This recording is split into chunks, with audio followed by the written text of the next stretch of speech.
Hi, I'm Glenn Hines. I'm a JAG specialist, Jobs for America's Graduate Specialist, which is the equivalent to a classroom teacher, but we do much more than that. I've been with the JAG program for 5 years, 3 years as a specialist, a year and a half, almost 2 years as a manager, program manager, and I'm really excited about the opportunity to serve today, a day of caring, United Way's Day of Caring, and we selected the East Wayne Street Center because of the asset that it provides to the community.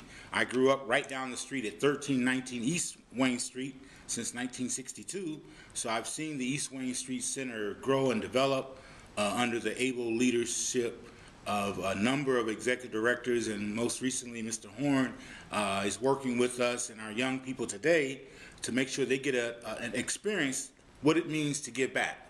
The East Wayne Street Center has given back to this community for over 40 years, and these kids, these high school juniors, seniors, recent graduates, during the United Way Day of Caring are given an opportunity to give back, to volunteer, to help spruce up the community, the neighborhood, and more specifically the East Wayne Street Center. We've worked on the grounds today, so if you drive by, you'll see that there's fewer weeds and the grass has been cut, and we've cut some limbs off some trees in order to give a better visual. But it's an excellent opportunity for young people to gain the habit of giving.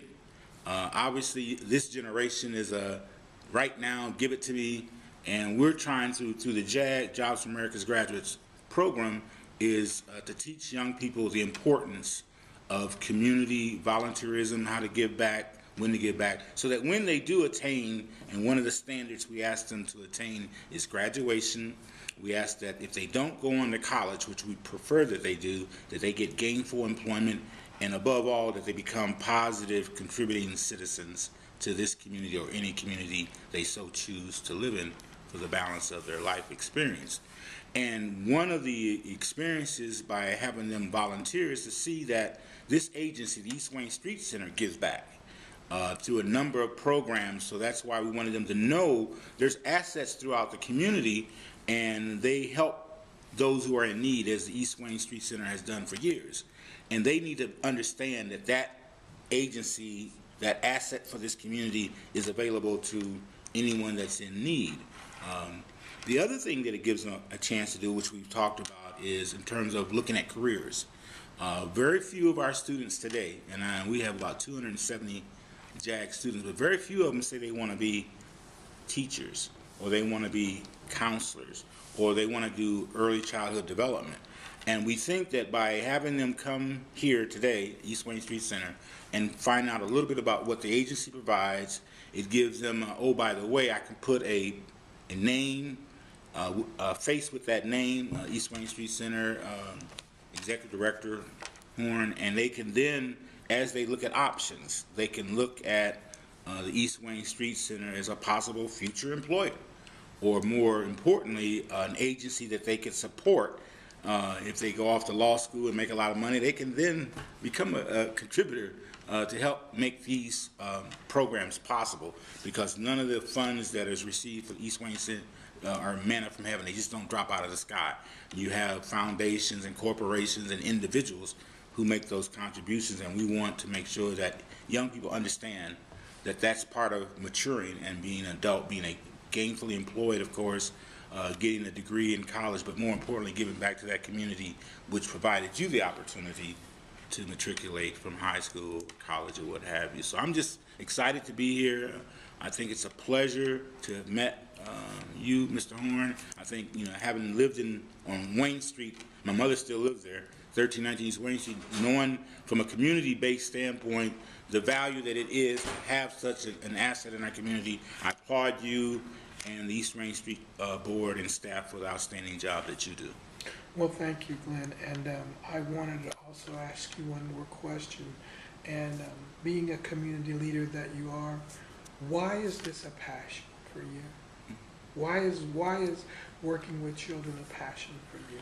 You know, actually, and I think I might have mentioned it earlier, having went to Manchester College and taught in Philadelphia for a number of years while I was in grad school, coming back to Fort Wayne, working and retiring from Xerox Corporation, working with Bank One for a number of years, working with Stop the Madness not-for-profit, and currently working with the JAG program, I once asked myself, what gives me the greatest amount of fulfillment?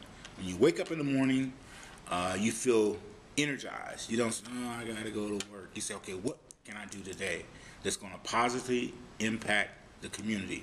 And I think there's no better way to positively impact the community than to work with young people and provide them with options, and so that they're aware. Because in my case, I grew up in Fort Wayne. Obviously, I had leaders, you know, John Knuckles, who was my councilman way back in the 50s and 60s and 70s.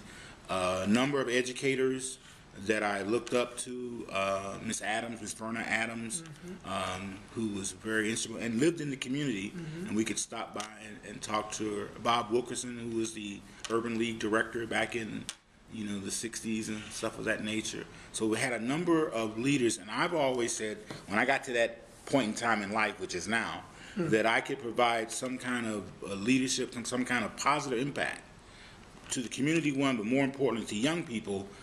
How am I going to do that? And I always look for opportunities, even while I worked at the bank, volunteering to work on the board of Stop the Madness to help have a positive impact for young people. So that's my driving motivation on a daily basis, is how can we share with young people from our experiences and pass that on so that they have that knowledge, wisdom, and understanding, so they, in turn, at some point in their life experience, can have a positive impact on someone else. As we said earlier, each one reach one.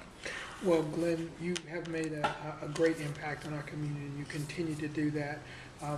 As I look back, when we were having our conversation earlier, I seemed for some reason not to be able to think of the people that had really made the impact on me, but I start to think about people like Hannah Stiff, and I start to think about people like Reverend Ernest Starks and Sheila Dufour and Sharon Banks and Eugene White. All these people stressed education, and all of them always said to me, you know, you need to be and go out and to be able to do things and to be able to make a difference.